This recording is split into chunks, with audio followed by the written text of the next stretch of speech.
नमस्कार। एक और टिप्पणी के साथ मैं अतुल चौरसिया। किष्किंधापुरी में चुनाव चल रहे थे, इसलिए दरबार कई दिनों से स्थगित था। बड़े दिनों बाद आज दरबार में रौनक लौटी थी, इसलिए धृतराष्ट्र और संजय काफी तरोताजा और जोश में नजर आ रहे थे। संजय की पोटली में घटनाओं और कहानियों का जखीरा मौजूद था।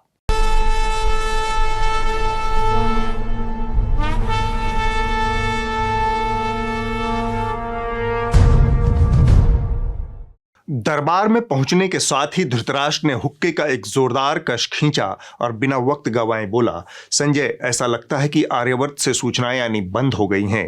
डंकापति की भी कोई खोज खबर नहीं है, ऐसा क्यों? संजय ने त्वरित उत्तर दिया, दरअसल महाराज किष्किंधापुरी में चुनाव चल रहे थे। डंकापति हफ्ता भर के लिए हस्तिनापुर को छोड़कर किष्किंधा में ही बस गए थे। धृतराष्ट्र थोड़ा चौंके। उन्होंने पूछ लिया, उनकी अनुपस्थिति में हस्तिनापुर का कारोबार कौन संभाल रहा था? संजय ने कहा, संभालना तो महाराज डंकापति को ही था, लेकिन चुनाव हो तो बाकी सारे कामकाज पीछे रखकर चुनाव लड़ना ही डंकापति की फिलॉसफी है। देश ने उन्हें प्रधानमंत्री सिर्फ देश चलाने के लिए नहीं चुना है, चुनाव लड़ने के लिए भी चुना है। इसलिए जब जब कहीं चुनाव पड़ता है, डंकापति सारा कामकाज छोड़कर चुनाव में लग जाते हैं।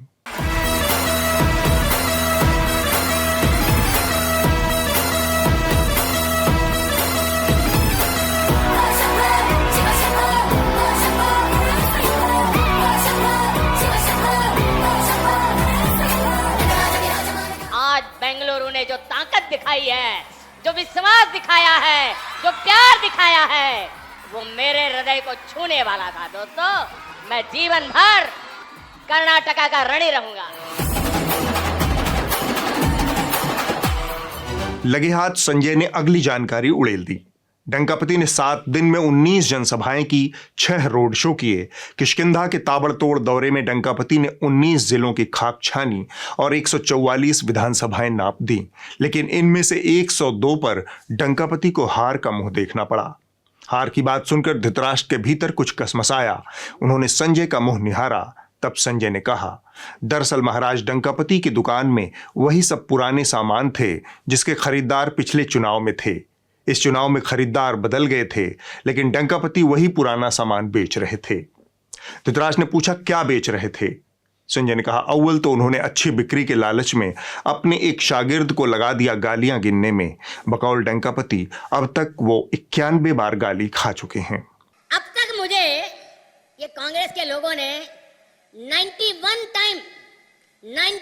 टाइम अलग अलग गालियां दी है। धृतराष्ट्र ने उत्सुकता से पूछा, डंकापति दिन भर बैठकर ये जो गालियां गिनते रहते हैं, क्या यह उनके 18 घंटे के कामकाज में शामिल होता है? संजय ने जवाब दिया, यह तो डंकापति ही बता सकते हैं महाराज। धृतराष्ट्र ने टट कर कहा, तब तुम आगे की कहानी सुनाओ। संजय ने आदेश का पालन किया और कथा आगे बढ़ी। महाराज डंकापति लगातार जी तोड़ कोशिश कर रहे थे कि उनके स्टॉक में पड़ा पुराना सामान निकल जाए। उन्होंने अपने अभियान के बीच में ही बजरंग बली को पकड़ लिया। बजरंग बली की, बजरंग बली की, बजरंग बली की, बजरंग बली की, बजरंग बली की। संजय जारी थे। किष्किंधा की रियाया को यह भी पसंद नहीं आया। उसने तय कर लिया था कि हिंसक धर्मांध बजरंग दल वालों के हाथ वो बजरंग बली की मर्यादा को नहीं छोड़ेंगे। जनता ने कहा, चचा कुछ और हो तो दिखाओ, पर डंकापति की पोटली में कुछ नया नहीं था। आखिर तक उन्होंने फिर से वही फटा पुराना ढोल पीटा और जनता को लुभाने की नीयत से उसके बीच उछाल दिया। यह विदेशी साजिश का फटा हुआ ढोल था। केरल स्टोरी की कहानी थी। केरला स्टोरी सिर्फ एक राज्य में हुई आतंकवादियों की छद्म नीतियों की साजिशों पर आधारित है।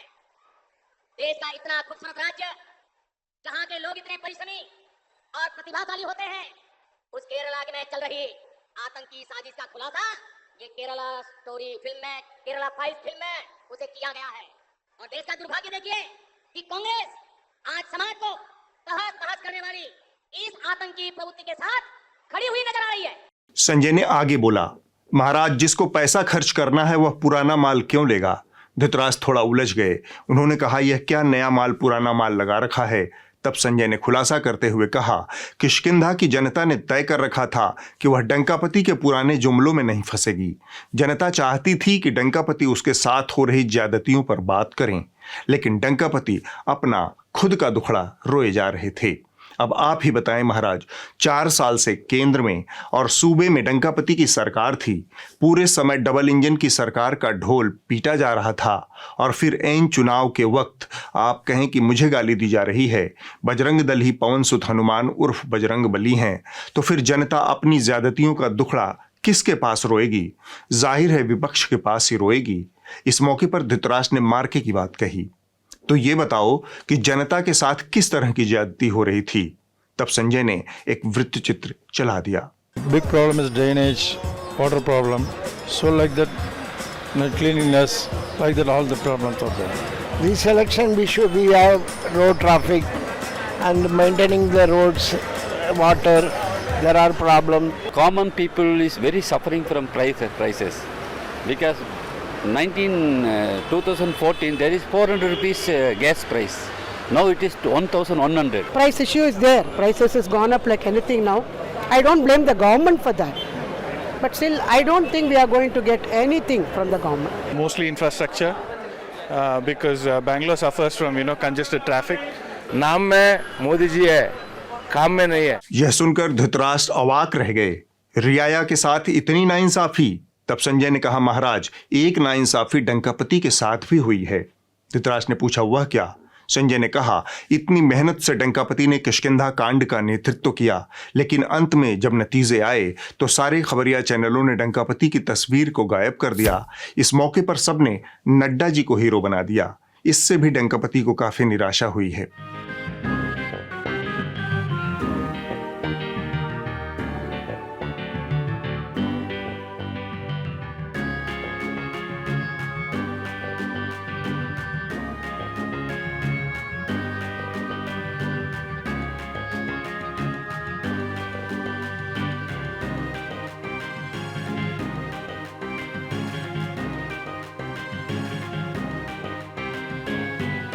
किष्किंधा कांड से उचट चुके धृतराष्ट्र ने बोला, कुछ और सुनाओ। तब संजय को ध्यान आया कि हाल ही में डंकापति के मन की बात का 100वां अध्याय समाप्त हुआ है।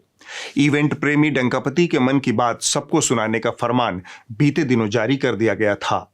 कहने का आशय यह कि आपका मन हो या न हो, आप मन से सुने या बेमन से, लेकिन डंकापति के मन की बात सुनना ही पड़ेगा। इसके स्वाभाविक शिकार बने स्कूली बच्चे। प्रधानमंत्री नरेंद्र मोदी के मन की बात कार्यक्रम को न सुना 36 मेडिकल छात्राओं पर भारी पड़ गया। कॉलेज प्रशासन ने तुगलकी फरमान सुनाते हुए इन छात्राओं को हॉस्टल से बाहर जाने पर रोक लगा दी। पूरा मामला चंडीगढ़ के पीजीआई का है, जहां पीएम मोदी के मन की बात कार्यक्रम के 100वें एपिसोड को नहीं सुनने पर 36 नर्सिंग छात्राओं को 7 दिन के लिए हॉस्टल और पीजीआई से बाहर जाने पर रोक लगा दिया गया। संजय ने कहा, मन की बात व्यक्ति पूजा का माध्यम बन गया। देहरादून के एक स्कूल ने मन की बात नहीं सुनने वाले छात्रों पर 100 रुपए का जुर्माना ठोक दिया। दूसरी तरफ चंडीगढ़ पीजीआई में नर्सिंग की 36 छात्राओं को मन की बात नहीं सुनने की सजा सुनाई गई। इसके तहत लड़कियों को हॉस्टल और कैंपस में 7 दिन के लिए कैद की सजा मुकर्रर कर दी गई। उन्हें बाहर आने जाने से रोक दिया गया। धृतराष्ट्र ने पूछ लिया, वैसे 99वें, 100वें या फिर 101वें मन की बात में ऐसा क्या अंतर है कि 100वीं बात के लिए इतना सारा सरकारी तामझाम? संजय ने कहा, डंकापति इवेंट प्रेमी है महाराज, उन्हें उत्सव बनाने का बहाना चाहिए, खासकर जब उत्सव सरकारी खर्च पर आयोजित हों। 3 अक्टूबर 2014 से आदरणीय प्रधानमंत्री श्री नरेंद्र मोदी जी मन की बात के माध्यम से भारत के नागरिकों को अलग अलग राष्ट्रीय मुद्दों पर संबोधित करते आ रहे हैं। 30 अप्रैल को मन की बात के 100वें एपिसोड का देश विदेश के कई स्थानों पर प्रसारण होगा। धृतराष्ट्र अब तक डंकापति के किस्सों से पूरी तरह उचट चुके थे। उन्होंने संजय को कोई नई कहानी सुनाने का निर्देश दिया। तब संजय को छोटे नवाब की याद आई। उन्होंने कहा, गत दिनों डंकापति के चंगुल में फंसकर छटपटा रहे छोटे नवाब को सर्वोच्च न्यायालय से बड़ी राहत मिली है। धृतराष्ट्र को इसमें खास दिलचस्पी थी। उन्होंने खुलासे की इच्छा जताई। तब संजय ने एक वृत्त चित्र चला दिया। बहुत महत्वपूर्ण टिप्पणियां सुप्रीम कोर्ट की तरफ से। केंद्र के दखल से राज्य का काम प्रभावित ना हो, राज्य के अधिकार को केंद्र टेक ओवर ना करे। तो सीधे सीधे सुप्रीम कोर्ट ने कहा है कि राज्य के अधिकार को केंद्र टेक ओवर ना करे। और साथ ही साथ सुप्रीम कोर्ट ने यह भी कहा कि चुनी हुई सरकार की जनता के प्रति जवाबदेही है। दिल्ली के लिए संविधान में संघीय मॉडल है, चुनी हुई सरकार को शक्ति मिलेगी। सबसे महत्वपूर्ण टिप्पणी। दरअसल डंकापति दिल्ली के चुनावी मैदान में जो हासिल नहीं कर पाए थे, उसे पिछले दरवाजे से हासिल करने की फिराक में थे। इसके लिए उन्होंने सक्सेना को हस्तिनापुर में तैनात किया। सक्सेना ने छोटे नवाब को चारों तरफ से घेर लिया था, लेकिन सर्वोच्च न्यायालय ने एक झटके में डंकापति और सक्सेना का चक्रव्यूह छिन्न भिन्न कर दिया। यह सुनकर धृतराष्ट्र को तसल्ली मिली और वो उठ खड़े हुए। सूरज डूब रहा था, दिन बीतने को था, सभा समाप्त हुई। धृतराष्ट्र अंतःपुर को लौट गए। धृतराष्ट्र संजय संवाद में इस हफ्ते बस इतना ही। कर्नाटक चुनावों के नतीजे का कई लोगों पर कई तरह से असर हुआ। मसलन भाजपा के प्रोपेगेंडा अभियान, जिसे बाकी दुनिया आईटी सेल के नाम से जानती है, इसके मुखिया अमित मालवीय ने हार के मौके पर छोटा दिल और मन उससे भी छोटा वाला चरित्र पेश किया। जानकारों के मुताबिक इसे अंग्रेजी में बैड लूजर कहते हैं और हिंदी में खिसियाई हुई बिल्ली का खंभा नोचना। पहले आप मालवीय जी की कुंठा देखिए।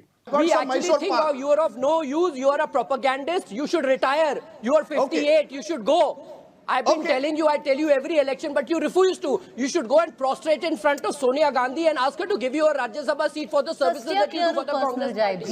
Sir, you go lower and lower. The lower you go, the higher I will climb. I will smile every time you give these low jibes. You're from the party of Vajpayee and Advani. This is the party of Vajpayee and Advani. You don't reduce it to personal jibes. The great Mr. Vajpayee would lose elections and smile. You don't intimidate me. Don't intimidate me, sir. Please. But have a good day.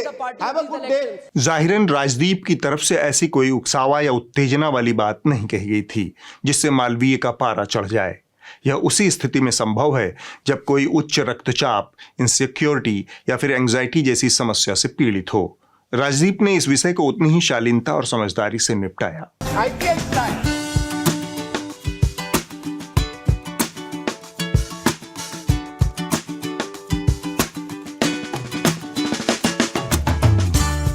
BJP propaganda अभियान के मुखिया अमित मालवीय के लिए साहिर लुधियानवी का एक शेर है।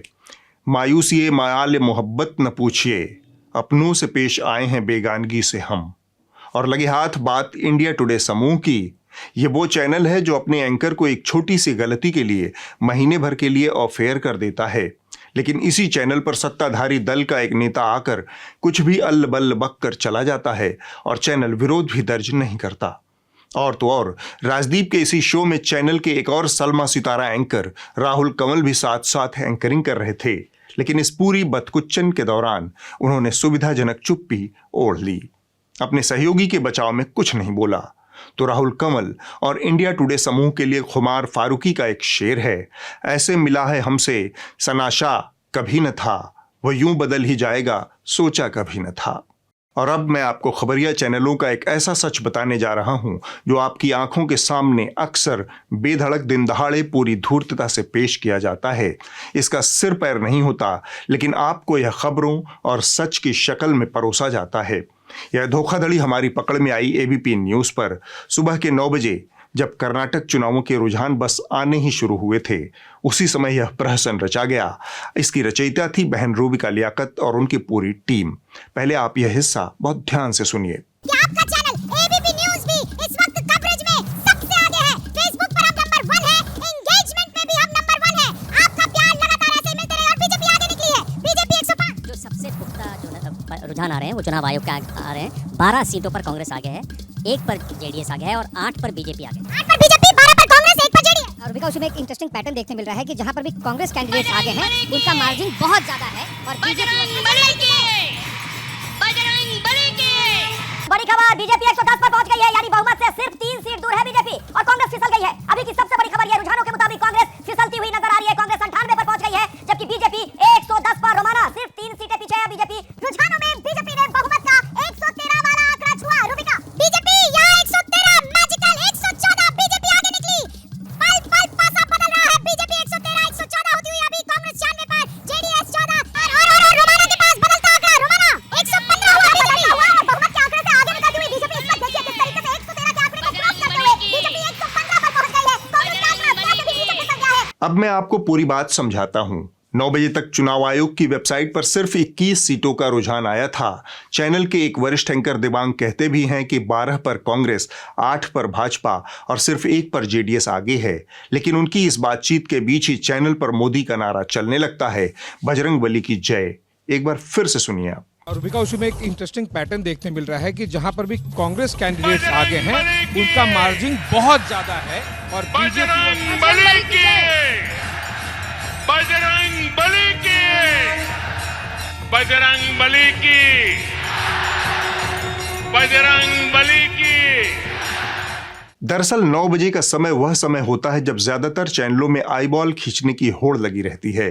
चैनलों ने इसे ही फार्मूला बना लिया है। इस समय के आसपास वो मोदी, भाजपा और तथ्यहीन, आधारहीन आंकड़ों के जरिए एक हिस्टीरिया चैनल की स्क्रीन पर क्रिएट करते हैं और ज्यादा से ज्यादा दर्शकों को अपने चैनल की तरफ आकर्षित करने का हथकंडा अपनाते हैं।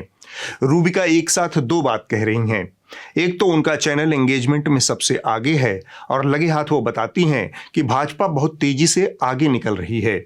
बहुत छोटे से अंतराल में महज 2 से 3 मिनट के भीतर वह भाजपा के आंकड़ों को 104 से घसीटकर 115 तक पहुंचा देती हैं। बीजेपी 104 पर, कांग्रेस 104 पर, बीजेपी 110 पर पहुंच गई है। बीजेपी यहाँ 113, मैजिकल 114, बीजेपी आगे निकली। 113 के आंकड़े को क्रॉस करते हुए बीजेपी 115 पर पहुंच गई है। इन आंकड़ों का न तो कोई पुख्ता स्रोत है, न ही इसकी कोई विश्वसनीयता है। इसके बावजूद धड़ल्ले से इन आंकड़ों को उछाला जाता है, जबकि चुनाव आयोग की वेबसाइट सिर्फ 21 सीटों का रुझान बता रही थी।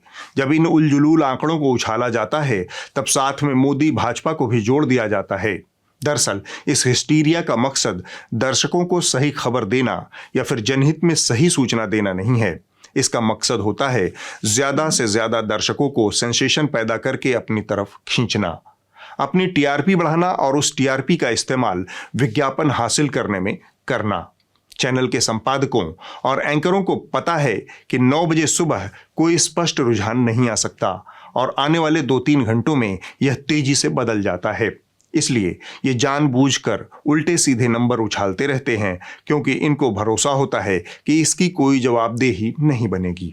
कर्नाटक के नतीजों का असर खबरिया चैनलों पर बड़े पैमाने पर दिखा। डिप्रेशन की स्थिति भी पैदा हुई। मसलन 1 बजे के आसपास जब सबसे ज्यादा स्पष्ट आंकड़े आने शुरू हुए थे और कांग्रेस भाजपा से निर्णायक बढ़त लेती दिखने लगी थी, उसी वक्त न्यूज 18 इंडिया ने चुनाव की कवरेज को पूरी तरह से बंद कर दिया।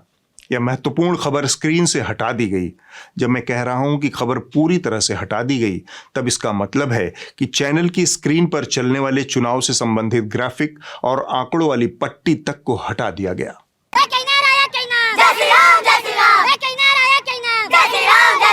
तो पंडित धीरेन्द्र शास्त्री पटना पहुंच चुके हैं और इस होटल में मौजूद हैं। बाहर में भारी संख्या में लोग मौजूद हैं। आपको तस्वीर दिखाने की कोशिश करेंगे। ऊपर का एक फ्लोर पूरी तरीके से बुक कराया गया है, जहां पंडित धीरेन्द्र शास्त्री के साथ आए हुए लोग और आयोजनकर्ता वहां पर मौजूद हैं। किसी को अंदर जाने की इजाजत नहीं है। इसे देखकर आप यही कह सकते हैं कि या तो चैनल का संपादकीय विवेक दिवालिया हो चुका है, या फिर सत्ता का भोपू बजाने का इतना जबरदस्त दबाव है कि इसके आगे और कोई बात मायने नहीं रखती, पत्रकारिता भी नहीं। जब देश के सबसे महत्वपूर्ण राज्यों में से एक का चुनावी परिणाम आ रहा है, वह राज्य देश का आर्थिक केंद्र है, तब उस खबर को पूरी बेशर्मी से गायब कर देना और उसकी जगह एक अदने से पाखंडी बाबा बागेश्वर की पटना यात्रा की खबर चलाना टेलीविजन पत्रकारिता के बर्बाद गुलिस्तां की एक और तस्वीर भर है। हुड़कचुल्लुओं ने अलग अलग चैनलों पर इस तरह के कई खटकर्म किए। मसलन कुछ की संपादकीय दृष्टि इतनी कुंद हो गई कि कर्नाटक के चुनावों को गायब कर उन्होंने उत्तर प्रदेश के नगर निकाय चुनावों की खबर को प्राथमिकता से चलाना शुरू कर दिया। हर चुनाव एक राजनीतिक संदेश देता है। उत्तर प्रदेश के निकाय चुनाव का संदेश भी साफ है। यूपी में बीजेपी के ट्रिपल इंजन सरकार का चुनावी फॉर्मूला चल निकला है। निकाय चुनाव के नतीजों से ये बात शीशे की तरह एक बार और साफ हो गई। उत्तर प्रदेश में बीजेपी की हवा बरकरार है। प्रधानमंत्री नरेंद्र मोदी का जादू उत्तर प्रदेश की जनता के सर चढ़कर बोल रहा है। अभी तक की जो गणना हुई है उसके मुताबिक जो बीजेपी के उम्मीदवार है अशोक तिवारी, वो लगभग 4,500 वोट से एक तरीके से उन्होंने लीड बना ली है। दूसरे नंबर पर समाजवादी पार्टी और तीसरे नंबर पर कांग्रेस है। तो जिस बात की उम्मीद की जा रही थी कि प्रधानमंत्री के संसदीय क्षेत्र में बीजेपी एक जो अपनी बढ़त है वो फिर से बरकरार रखेगी, कुछ वैसा ही होता दिख रहा है। जो शुरुआती रुझान है उसके मुताबिक लगभग 4,500 से अधिक वोटों से बीजेपी आगे चल रही है। खबरों के साथ यह तोड़ मरोड़ बताती है कि भारत में टेलीविजन पत्रकारिता बहुत बीमार है। खबरें जनहित को धोखा देकर चलाई जा रही हैं। खबरें सत्ताधारी दल को खुश करने के लिए चलाई जा रही हैं। खबरें एक नेता और व्यक्ति विशेष का भक्तिगान करने के लिए दिखाई जा रही हैं। पत्रकारिता को इस दुष्चक्र से निकालने की जिम्मेदारी आपके हाथ में है। हमारा देश और पूरी दुनिया वर्ल्ड प्रेस फ्रीडम डे मना रही है। इस मौके पर हमारे मीडिया की दो एकदम उल्टी तस्वीरें नजर आ रही हैं। पत्रकारों को सवाल पूछने के लिए एफआईआर झेलनी पड़ रही है। मीडिया संस्थानों को आईटी सर्वे की शक्ल में छापे झेलने पड़ रहे हैं। दूसरी तरफ इस मीडिया का एक बड़ा हिस्सा सरकार के कदमों में पड़ा है, क्योंकि उसके पैसे का कूड़ा सरकार के हाथ में पड़ा है। मीडिया को इस बदहाली से बाहर निकालने की चाबी आपके हाथ में है। जितना स्वस्थ और आजाद किसी देश का मीडिया होगा, उतना ही स्वस्थ और ताकतवर उस देश का लोकतंत्र और उसके नागरिक होंगे। इस वर्ल्ड प्रेस फ्रीडम डे पर प्रेस फ्रीडम न्यूज लॉन्ड्री सेना फंड में सहयोग करें। क्या इस देश के नागरिक और news consumer press freedom day के महीने में ये फंड पूरा कर पाएंगे? देखते हैं। इस लिंक पर क्लिक करें और अपने दोस्तों परिवार वालों को भी फॉरवर्ड करें। इसे पूरा करवाएं और गर्व से कहें, मेरे खर्च पर कायम है प्रेस फ्रीडम। सुधीर चौधरी की हालत उस बच्चे जैसी है जो घर से सिर्फ गाय पर निबंध याद करके स्कूल पहुंचा और परीक्षा में ताजमहल पर निबंध लिखने को आ गया। लिहाजा वह ताजमहल की छत पर बैठकर गाय पर निबंध लिखता है। ताजमहल की छत से हरे घास का मैदान दिखता है। मैदान में गाय घास चर रही थी। बीच बीच में वह गोबर भी कर रही थी। गाय के गोबर में औषधीय गुण होते हैं, लेकिन उसके मूत्र में उससे ज्यादा औषधीय गुण होते हैं। व्यक्ति को गौमूत्र का नियमित सेवन करना चाहिए। कुछ इसी तरह से सुधीर चौधरी ने कर्नाटक में कांग्रेस की जीत पर अपना शो किया। मौका मिलते ही उन्होंने कांग्रेस की बड़ी जीत में मोदी की तारीफ और अपनी चापलूसी की रेलगाड़ी दौड़ा दी। प्रधानमंत्री नरेंद्र मोदी जो भारत के सबसे लोकप्रिय नेता हैं, दुनिया के सबसे लोकप्रिय नेताओं में से एक हैं, भारत में राजनीति के सबसे बड़े ब्रांड हैं, जिन्हें जननायक माना जाता है, जिनकी पार्टी दुनिया की सबसे बड़ी पार्टी मानी जाती है, उनकी पार्टी भी कमजोर टीम के परफॉर्मेंस की वजह से कर्नाटक के विधानसभा चुनाव में हार जाती है। और ये बात अपने आप में दर्शाती है कि भारत का लोकतंत्र कितना मजबूत है और ये कितना विशाल है। और लगे हाथ इसमें उन्होंने अपना सबसे प्रिय कुतर्क भी ठेल दिया। अगर भाजपा हारती है तो यह मुफ्त की रेवड़ियों का नतीजा है, और अगर भाजपा जीतती है तो देश विश्वगुरु बनने की ओर अग्रसर है। कांग्रेस ने अपने घोषणा पत्र में वादा किया था कि वो राज्य के हर किसान को प्रति एकड़ जमीन पर 10,000 रुपए की सब्सिडी, किसान मजदूरों को हर महीने 2,000 रुपए भत्ता और ऐसी महिलाओं को 2 लाख रुपए की सब्सिडी देगी जो ऐसे युवाओं से शादी करती हैं जो कृषि के क्षेत्र में काम कर रहे हैं। यानी मुफ्त की इन रेवड़ियों ने बीजेपी की विचारधारा वाले चुनावी मॉडल को धराशायी कर दिया। तिहाड़ शिरोमणि और उनके जैसों की दिक्कत यह है कि उनकी हालत मुल्ला की दौड़ मस्जिद तक है। नेताजी के ड्राइंग रूम से चैनल के स्टूडियो रूम तक। एक आध बार अगर ग्राउंड पर पहुंचते तो समझ में आता कि थिथरई के आगे भी दुनिया है और भाजपा की मुफ्त रेवड़ियां बाकियों से कहीं ज्यादा बट रही हैं। That the BPL will get 5 kg of rice and 5 kg of wheat. This is empowerment. BPL families को, हाउस होल्ड्स को ½ लीटर नंदिनी मिल्क हर रोज मिलेगा और 5 केजी श्री अन्ना। तो ये एक किट होगा, मंथली राशन किट होगा जिसमें आपको अन्न भी मिलेगा and ½ litre Nandini milk everyday की free annual master health checkup होगा सीनियर सिटीजन का और फ्री बस। फिर भी एक बात की तारीफ करना होगा कि चौधरी ने थोड़ा सा तरक्की की है। दिल्ली की जनता को तो चौधरी ने पानी पी पी कर गरियाया था, कर्नाटक वाले थोड़ा सा बच गए। चौधरी की चाटुकारिता के बाद असली पत्रकारिता देखिए। वक्त है इस हफ्ते की रिपोर्ट का। जो कही जा रही थी बातें कि अंदर में भी सोशल डिस्टेंसिंग का ख्याल रखा जाएगा। ट्रेनें तो खुल दी हैं, लेकिन कैसे? इस हफ्ते की रिपोर्ट द प्रिंट हिंदी से है। यह रिपोर्ट बिहार सरकार द्वारा कानूनों में बदलाव कर कुछ खास किस्म के सजायाफ्ता अपराधियों को रिहा करने के फैसले की पड़ताल करती है।